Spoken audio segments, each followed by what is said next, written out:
This is John T for the Boxing Voice. I'm here with trainer Eddie Kelly and Dimeji Shittu. How are you, Dimeji? Yeah, I'm alright. How are you? Yeah, I'm good, thank you. Well, look, first time we've had you on the site, mate. I understand you're an amateur at the moment. How long have you been boxing? Yeah, I've been boxing for about 2 years. 2 years. What got you into it? I don't know. Like me and my mates, we just used to like mess around. Like, we just used to mess around with gloves and that, and then one day I just decided, oh, let me actually like try boxing. Let me go down to my local club and try it out, and then from there I just got hooked on it and just kept coming back, training and stuff like that. Yeah. Excellent stuff. How many fights have you had now as an amateur? I've only had 11 as an amateur, so I haven't had a lot. So I'm just itching for like the amateurs and that to get back on.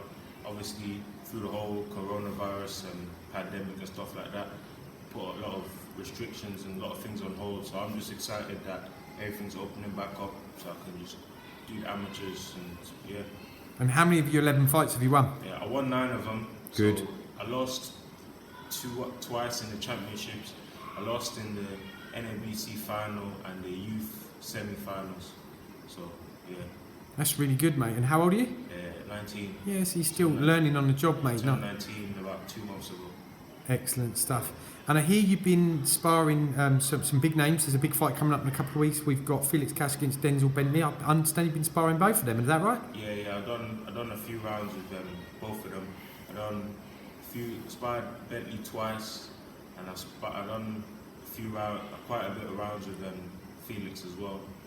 Yeah, both of them top middleweights in the country. And to be honest, this fight I'm actually really looking forward to. I actually can't wait to watch it, to be honest. And yeah, it's gonna be a good fight. I think the fans are really looking forward to it. It's a 50-50. I won't put you on the block there to pick a winner, because that'd be really difficult sparring both of them. I know you're friends with both. I'll move to Eddie on that. What do you see the attributes, Eddie, of both those fighters? And maybe who do you think wins? I won't give you wins. Who I think, personally, I'll sit on the fence because I know both fighters. I'll happily say, like, you know, they're both top fighters at the British level, 100%. So it will be a cracking fight. I think they're both fast. Both got fast hands. They've both got power. I think a lot of people, don't really see Denzel's power, but he has got power. He's got power there. He uses it quite well as well. He's very slick. He rolls the shoulders, brings the uppercuts in. Like a blind uppercut, you can catch him without you even realising, you know, it's coming. But on the other side, Felix, brilliant amateur, come out of the amateurs, top amateur, loads of experience.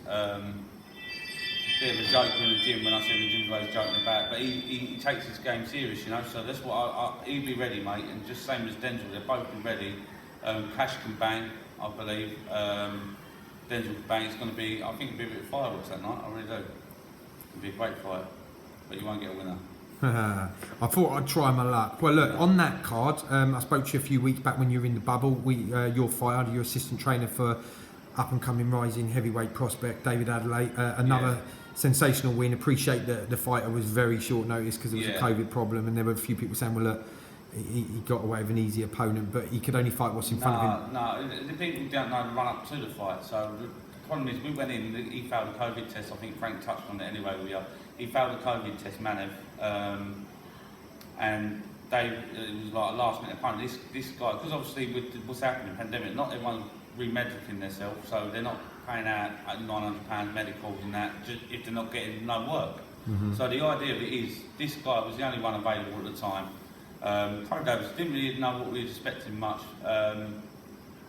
so we had to be careful as well, because he obviously wants to shine. But yeah, like I say, he come in, he stepped in, fair play to the guy. He come down all the way from Birmingham. He'd already done his test. Luckily, he'd had a test. Then he come down, another one, had to stay in the hotel. He fought. They ended up fighting on Friday. And Dave's still got a job to do. Whether it's a guy with no arms, or you know what I mean, or a guy with 12 arms, he's still got to go out. He's still got to perform.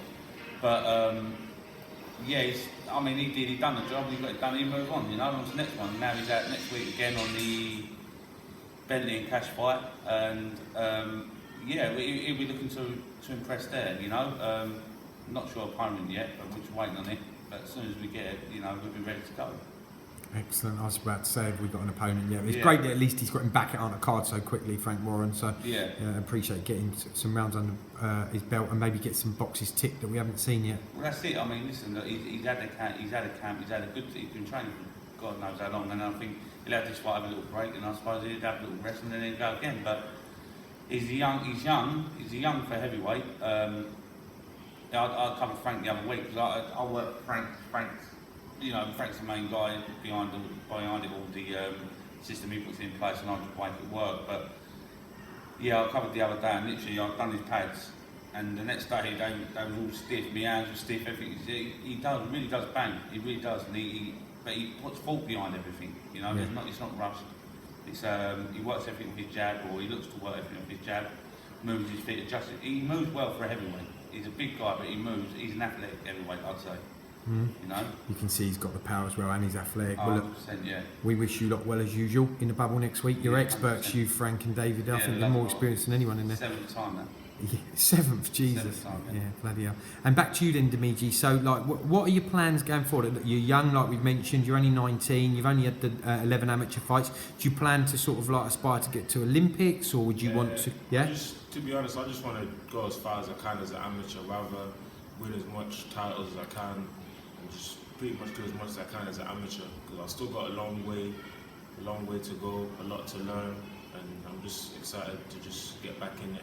Just really can't wait till the fights and that come back on, and yeah. Well, the thing is, he's so talented, but the problem is you can't just turn over with nothing. You know, you need the experience behind you. You can't all these people just rushing and turning over now and thinking like, you know, I'll just go pro then, I can box. You're not ready. Half them ain't ready. They shouldn't be doing it. And it's if you get it right, the timing right, you'll be spot on. I mean, there's no rush for him. He's 19 years old. He campaigns at light heavy in the amateurs. He'll probably do light heavy in the pros, but he's still got to fill out. He's only 19. Yeah. One of the best kids I've ever seen work on his own. You know, a lot of fighters have a good team around him. He does a lot himself. Takes a lot of time out, plans, spars the likes of Craig Richards, Ellis Sorrow, like I say, Cash, Bentley, done tons of rounds, all some of the best pros out, you know, they're all British level. One, Dan Aziz, another one he sparred the English champion, he sparred the British champion, the Commonwealth champions. He sparred them all, and I ain't saying he beats them up and nothing like that, because I wouldn't say that's disrespectful, but he's more than holds his own. There's a reason he gets called back, because he is talented, but there's no rush. We're not bothered about it yet.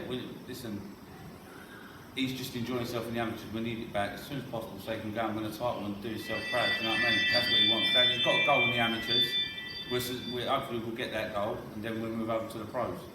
But not yet. There's no rush yet. You know? Like you said though, Dimeji, you must be doing things right, mate, because those names that Eddie's just mentioned there, British champions, English champions, top draw, different weights as well. So, I'll give you a shout out. I've seen you actually spar in the Peacock Gym before, and I like your style, the way you move. You're really light on your feet, you're quick, you're in and out, and you're probably giving some of these fighters some good tests in sparring, and that's why you get invited back. So good stuff, mate. Yeah, they're all like really, like, as Eddie said, they're all like the top guys.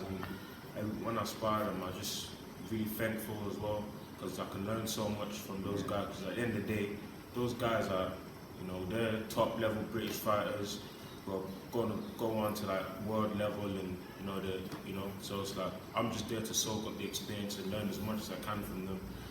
At the end of the day, it's key. Learning in this game is key. So. Exactly.